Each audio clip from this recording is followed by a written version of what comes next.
Hi, I'm Carla Asencio Savola. Thank you for getting involved. Now more than ever, families in our community need a break. It's been a long, hard year for Miami-Dade County, our state, and our nation. As a mother of 10-year-old triplets, I understand all too well sacrifices that we make to give our kids what we need in order to send them back to school. This year, from August 13 through midnight, August 15, our state is offering us a break, a tax break, on items that we need to send the kids back to school. Don't miss out on this opportunity.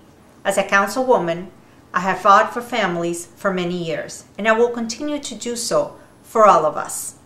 But it's up to you to keep all these programs going. You can do so by voting Carla Asencio Savola, Republican for State Representative for District 115. Your serious commitment does make a difference. Carla Asencio Savola for families, Carla for District 115.